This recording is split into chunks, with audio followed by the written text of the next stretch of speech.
Hi, welcome to another Level 3 Simultaneous Equations video. We continue to talk about types of equations. Now we know when we solve simultaneous equations, we have three possible scenarios. One is unique solution, one where the equations are dependent on each other, and one where the equations are inconsistent. In this video, we're going to explore two of these options, and we'll look at the third option in our next video. Example 1. Solve the following simultaneous equations and determine what type of solutions exist. Well, looking at equation 1, we know x, y, and z all have coefficients of 1. And in the second equation, that minus y has a coefficient of minus 1. And in the last equation, that coefficient of minus z is also minus 1z.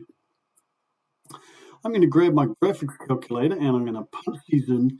It comes up with a solution for x, y, and z. So I have x, y, and z, which tells me straight away that this is a unique solution. Okay, let's look at example 2. Solve the following simultaneous equations and determine what type of solutions exist.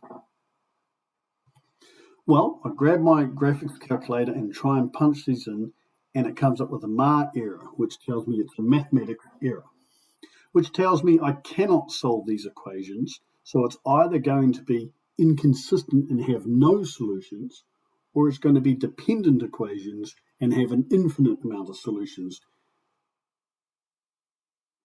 Right, we're going to have to solve this by algebra. Let's get going. Here's equation A, B, and C, and we're going to use the elimination method we've been shown. And let's start off by eliminating x. We only use two equations at a time, so let's use equations A and B.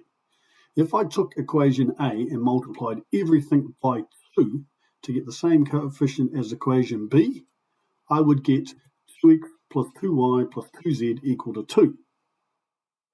Now I can write down equation B, and I've got my two coefficients that I can eliminate for x. So let's do our subtraction. 2 take away 2, that's the elimination. 2y subtract negative 3y. So remember, 2y subtract negative 3. Negative 2 minus negative 3 makes positive 5. So we're 5y.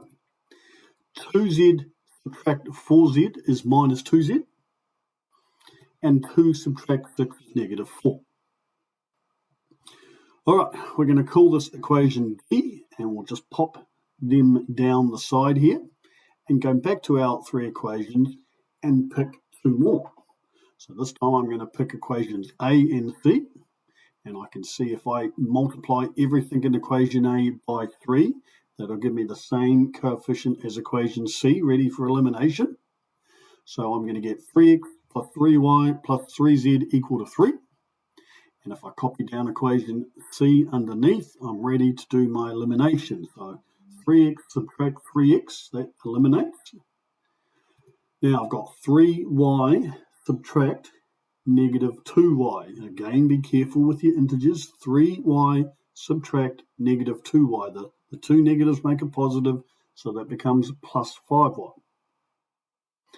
I've got 3z take away 5z, that's minus 2z. And I've got 3 take away 4, which is negative 4.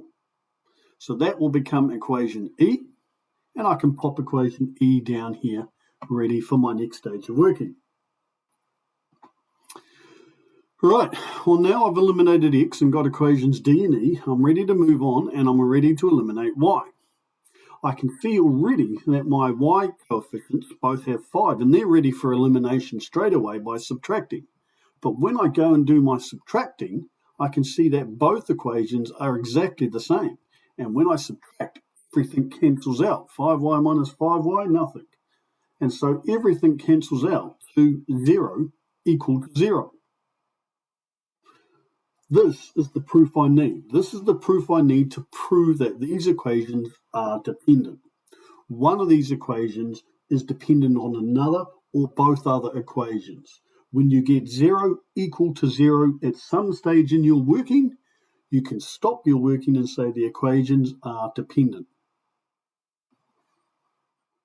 Right, that's our first video on this. Watch the next one for the next example. Thanks heaps.